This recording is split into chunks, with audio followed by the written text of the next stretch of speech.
Lenda Rudy Massamba, a Congolese writer and author of 2 essays, wants to share the story or the history of Africa and Africans in his works.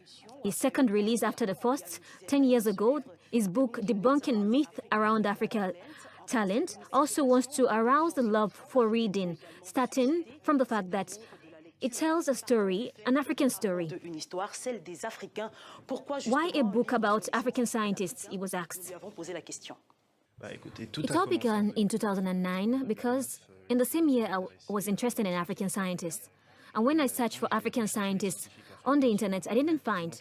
Then I asked myself a question.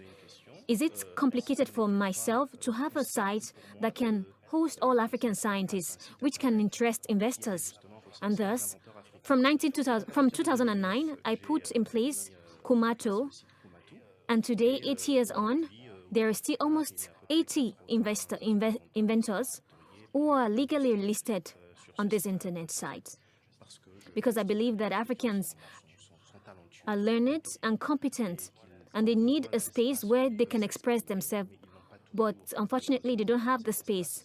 This is why Kumatoo is a bit a virtual center for exposure of these inventions. This book of 3 chapters with 288 pages explain how African geniuses are destroyed, tells the great achievements of Asian people of the continent, and quotes the big name of African science, like the Ghanaian Kwado Safo, the leading automaker in the country, or the Cameroonian entrepreneur William Elong, and his ambitious project to manufacture drones that inspired the great culture of today, with the example of the pharaohs of Egypt, which is one of the bases of scientific studies and mathematics around the world.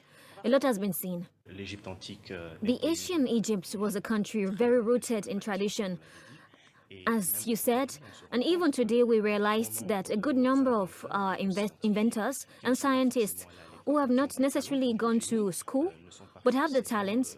Those who have engineering skills are not necessarily able to express themselves correctly in French or in English. But that does not mean they have no talent. Therefore, we need to teach mathematics, physics in our languages. Sheikh Anta Diop, in his book, was able to translate the relativity of time from Einstein in Wolof. I think that this is evident that we can teach science in our languages. Lenda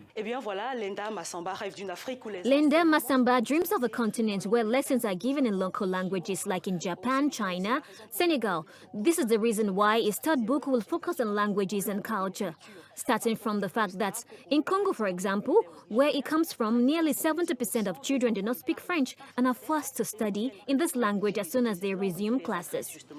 The promoter Kumatoo's website intends to use all the means in his disposal to convey this message. And with that, we've come to the end of this week's segment.